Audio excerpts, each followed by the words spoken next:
Estate sale goodies from, what is today? No, yesterday was the 26th or 27th of September. I forget. 2025, New Milford, Connecticut. The grist mill. Wasn't a big grist mill. It was a small one for like a small farm. Still had the big mill wheel in there and had been water powered at one time, but they took the water wheel out, unfortunately. But the sluiceway was still there. You could still see it all the big heavy shafts and all that stuff. Really cool. And I picked up a few things. Some I could use, some I'm going to sell. Nothing spectacular, but just interesting stuff all the same. Let's see. All of this. We have some. Let's start over here. These are just some Sears sewing machine implements here that I'm actually buying for a friend of mine. He has a number of sewing machines and he sews. He makes things like seat covers and things like that. So that's not for me, that's for him. Put that aside. Some cool old boxes. Some of them actually do have some stuff in them. They are going to be 1950s, maybe 40s. This is 60s, color slide Kodak. There's actually small little nuts and bolts and screws in there, nothing interesting. But that's all cool stuff. These are all full of patches. There's another one hidden back there that fell over. Let me move that out of the way. Get a look at what's in this box under here. Then I'll put it all back. Nice wooden box. Probably held cigars at one time, but maybe not. This might have actually been made for those. Actually, they probably were made for those bits that are in there. These are for the old drills. You know what they are? The braces. These are brace bits. Nice condition. Upstairs in what used to be the grist mill barn was a whole wood shop at one time. Unfortunately, there were a number of wooden clamps and things like that in there. They'd been on the wall so long they had badly warped, and they really were of no particular use to anybody anymore. Otherwise, I would have grabbed some of those too, but they were rough. But stuff like this was still in good shape. Those, I have a nice brace I acquired not long ago, and those were before it. Underneath it, we have something interesting here that is going to be useful to me because it seems I'm always acquiring old tools, even power tools occasionally. This is a book filled. This guy kept everything, even the advertisements from machinery that they had bought over the years. A lot of this is Craftsman. You know, these are all manuals for drills, for all kinds of stuff in here. So this is going to be very useful for me because I actually own some of these tools. I recognized a few of them. That's why I picked up this booklet here. Look at that. There's a drill press. I don't own that, but I probably know someone who does. 12-inch sanders and saws and all this. Even an outboard motor. Actually, I know a boat guy who would probably like to have that. So that's always useful. Good information. I'll find a home for it either with me or somebody else. This belongs to a Lionel train. Don't know exactly, some kind of a switch. Little push button here, like it's an intermediate switch. I don't know. But I know train people. That's for them. Okay, we already did the boxes. Let's put those out of the way here so I can reach other things. Okay, we have a couple of 20 gauge buckshot. These are really old. They've been sitting around a long time. Not going to fire these, obviously. I just tossed them in the bag just because, you know. Obviously, somebody unloaded a double barrel and put the shells aside. I really don't know. But we have one of these little drills here. I don't know the brand of this, but it looked interesting with the nice wooden handles. I'm going to clean that up nice. That'll be for sale somewhere. We have a push drill, which I'm guessing is probably, oh, let me see. Oh, Miller's Falls. This is a Miller's Falls push drill. And that will clean up. It even has the handle on it, which is nice. Everything's there. A lot of this stuff was hanging on the wall and had been there for a very long time. I'm guessing whoever was running the wood shop had passed on probably in the 70s, you know, maybe even the 60s, and they had just kind of left everything there. They didn't take anything away. Like this. This is Stanley, right? Yeah, this is the Stanley. 1950s, be my guess, early 60s. It's even got, you can hear it in it. Can you hear it in there? This top unscrews, and you have bits in there. They're still with this. That's pretty rare. You don't see the bits with these too often. This will clean up nice and be put back to work somewhere. No estate sale in these old places seems to be without hundreds of oil cans, and sure enough, here's one. It's a typical, I believe it's an Eagle. Most of these are. Still has oil in it. Got a couple of these little ones here. These little ones are actually for sewing machines, phonographs, that sort of thing. Oh, we have a nice, look at this. Perfect condition. This is a tin funnel. Before the era when they made them all out of plastic. Look at that. Some really nice shapes, some Spideys in there. That's about all. Looks like they never used it. Well, I will use it somewhere. Well, before I forget, a Miro cook set for camping. It's a Miro cook set for camping. These has pots nested inside. Let me see if I can get the top off, and I'll show you what I mean. I'm going to sell this. They usually get anywhere from $35 to $55 on eBay for these sets. This is the fry pan right there. You can see it's got the slot for the... And inside, you can tell, this has never been used. Everything in here is spotlessly clean. There's no signs of heat or soot on anything. All the pots are there. Everything's right with it. This will sell nicely. It's probably, I'm going to guess 1950s, maybe 40s. Not really sure. Look how clean that is in there. You know, it's only dirty on the outside. The inside is spotless. I thought it was one pot when I picked it up, and then I realized it was a whole cook set. I'm like, whoa, that is definitely something I'm taking. Okay, that'll find a new home someplace. Before I forget, there were about, as you can see, the records. Now, can't see them because they're underneath. Bunch of records. They're about 50, 78 RPM records. I'm a Victrola guy. A lot of that stuff is a little too new for me, but there were some really special records in there that I wanted, so I bought the whole stack. They were next to nothing. They usually are. My rule of thumb with 78s is I never pay more than $1 a piece, and if I'm buying a bunch of them, I'm going to be paying anywhere from 25 cents to 50 cents each. This is a Columbia, see if I can, Columbia graphophone. It is in extremely rough condition. I mean, really, really rough. But there are, you can see, yeah, it really looks nasty. There are parts here. There's a motor in there. There's some cabinet parts, like these little fancy columns on here, stuff like that. This is something that someone who has one of these and is missing those parts could use, and that's kind of something I do a lot with, is these antique machines like this. So I can find a home for that. That will pay for my day easily. Even in that condition, there's enough there. There's definitely enough there, and I didn't pay much for anything yesterday. Let's see. Back there, we have a small 1-gallon actual shop vac, not a knockoff. It works. I tested it right on site. Let me tell you something about these old houses. And this house next to the grist mill was easily colonial era, maybe early 19th century, perhaps. You don't find outlets too easily in those. I was searching all over that house. I could not find an outlet anywhere. They had things attached to sockets in the ceiling. That's how old the wiring was. I had to go out to like a little cubby breezeway on the front door. There they had an outlet, and I was able to test the vacuum. I don't buy things like that unless I can test them. I'm not that trusting. And it worked. And that's a nice, easy, small size for me to use, because most of my vacuuming jobs are small. I don't need a giant shop vac. I have one. I don't use it very often. Something like this I will definitely use. But that was a nice little find. They actually had to pay $10 for that. That was a separate deal from everything else. I don't know why, but apparently they said, no, the family, I guess the family of the deceased, said they wanted to get $10 for that, or they're keeping it. $10. They acted like that was a huge amount of money for a nice actual shop vac. I said, not a problem. I will pay you the $10 for it. It's worth double that for me, for the convenience of having a small vacuum. We have a couple of silver candlesticks here. These are by Baldwin. Actually, are they silver? I'm sorry, they're brass. Those are brass, not silver.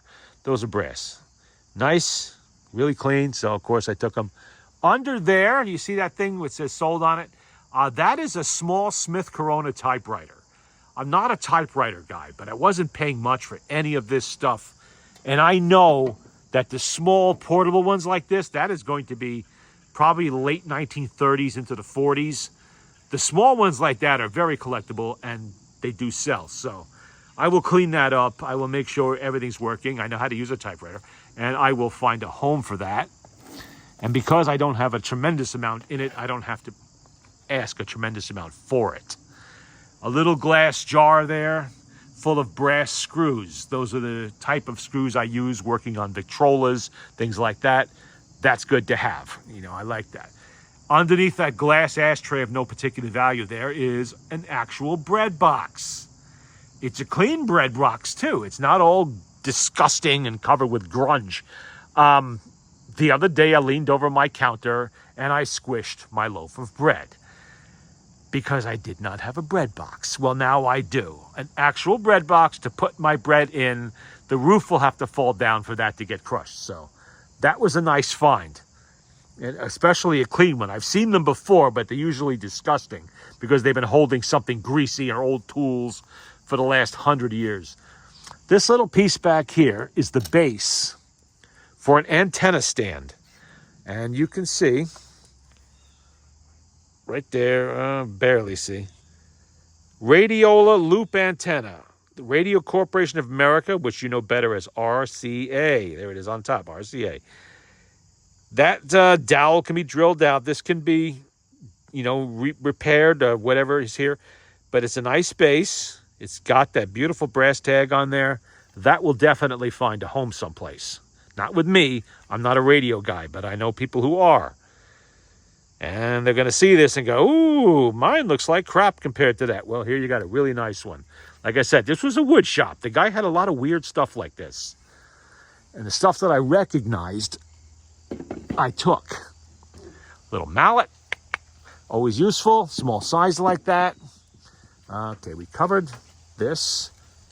So let's go into this little, I'm not sure what this box was originally, although it does look very familiar to me. The usual collection of, rusty old wrenches and nice wood handle screwdrivers, stuff like that. I will have fun cleaning those up. What I usually do with wrenches like this, I put them together in a set and I sell them as a display. Yankee screwdriver bit or for a push drill bit if you want. Little spanner for, not really sure what it's for, but it is a nice heavy-duty cast iron spanner. That's nice. That'll find a home someplace. That was good. We have a gas wrench here. No particular value there, but why not? This is looking kind of cruddy. That'll clean up. It is an unbranded Crescent. I recognize the logo on the bottom there. Forged alloy steel. Even without the name, I recognize that right away. Quality tool, that'll clean up. That's nothing. I've cleaned worse than that. Some of you might know these as bicycle wrenches. That's what they are. One of these is a Yankee. And again, which one's the Yankee? I'm not sure which one, but I think it's this one. Or is it? Oh no, I'm sorry, Sterling, not Yankee. I'm thinking screwdrivers. The Sterling. This will clean up too. Evaporust will clean that right up. On eBay, these things are anywhere from like $10, $15. Why, I'm not really sure, but they're collectible. So, like I said, that kind of stuff doesn't cost me much at these sales. We're talking 10 cents, 5 cents, or just take it, that kind of stuff.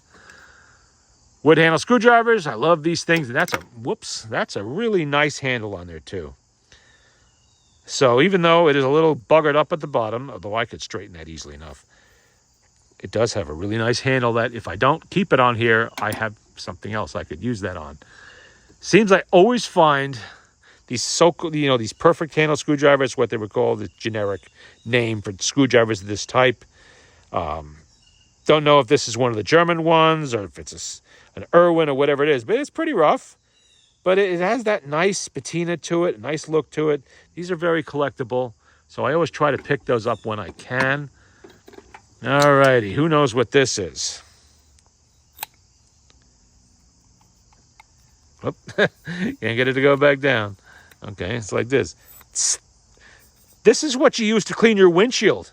You put washer fluid in there and you spritz it on your windshield, run your wipers, and that's what that is. I have one of these without the rubber tube still on it. I have one in my Model A. That is a nickel-plated brass screw cap. It's a nice small find, especially because I'm an antique car guy too, and that's the kind of thing I like, that sort of stuff.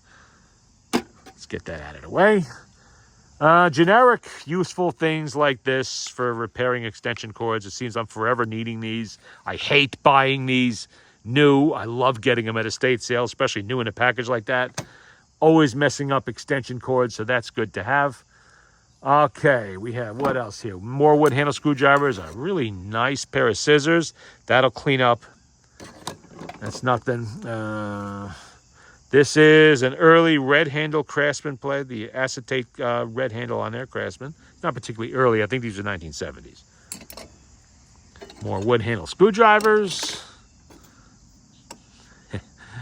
Another one, look at this, Stanley.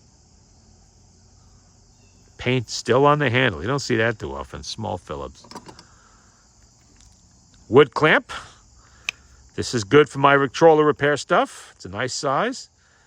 What is that on? Oh, it's dirt on there. I thought it was a name for a minute. Didn't think there would be one on there. More wood handle screwdrivers. Now, these little saws. Always popular. Little pistol grip saws like that. There's two of them here. The other one is actually a Miller's Falls. And it still has most of the labels still on there. It's a nice, heavy, high-quality saw. Really good stuff. You know, I'm keeping this one. Nice little miter saw there. That'll clean up. It's a good small size for small jobs. I like that.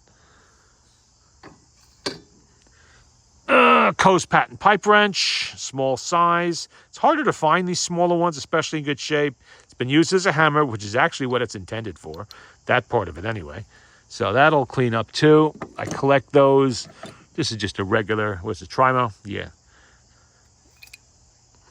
Just a pipe wrench. But it looks nice underneath the little coating of rust. It's in pretty good shape. A lot of times these things are just completely destroyed. And there was one like that at this estate sale. It was just totally destroyed. Clamps.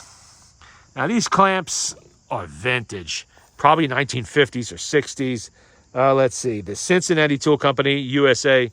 These things are really strong.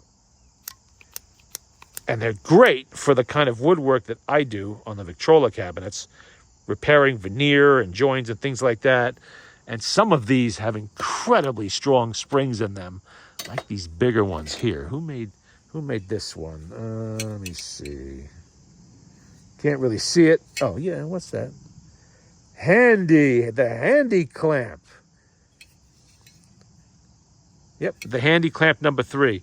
This thing, I cannot barely open that one hand. Whew. Look at the spring in there. That's a tough spring. And it's made for woodwork, obviously, or really anything that a spring could be used on. This is so much better than the modern crap you get today, all mass-produced overseas. Really strong clamps. When I find these, I grab them, because you don't see them too often. What else we got here? 1980s Chrysler key fob. That's going to a friend of mine who's a big-time Mopar guy. Another generic sort of multi-wrench here. There is a name on it. What's the name? I can't read it because there's too much paint on it. Okay. Doesn't matter. Did I cover everything here? Did we get everything? The records, that, the Miro. I think that about covers it. It was a really cool old building. One of those places where I would go to the estate sale just to check out the building and poke around in its nooks and crannies. I mean, there was the small grist mill wheel. There was an old carriage in the barn. Pretty bad shape, but it's still very cool. A lot of old furniture. There was a commode chair. I don't know if you've ever seen one of those. It looks like a high-backed sort of dining room chair, but it has like a little wooden lid that you take off the seat, and there would be a pot, chamber pot under there. That was your commode chair. And there was actually one of them there. I did not buy that. I'm not a furniture guy. I'm not into that. And I don't need a commode. So, you know, but it was stuff like that. Weird sort of stuff like that. It makes it very cool. And the building itself was really cool. It's just the stuff that was in there. But this is a sample, just the stuff that I took. I was with a buddy of mine. He took probably twice as much as I did because he's into more stuff. When it comes to woodworking, he's more into that than I am. Yeah, I'm not really a woodworking guy. I'm more of a metal and machines and that kind of thing. Cars, guns, obviously. While he's into woodworking and making things out of wood and stuff like that. I'm more into repairing stuff like this. You know, although I'm not messing with that. But, yeah, that's about covers it. Just a decent little estate sale with some interesting stuff. A lot of lawnmowers and junk like that around, too. I did not get those either. Okay.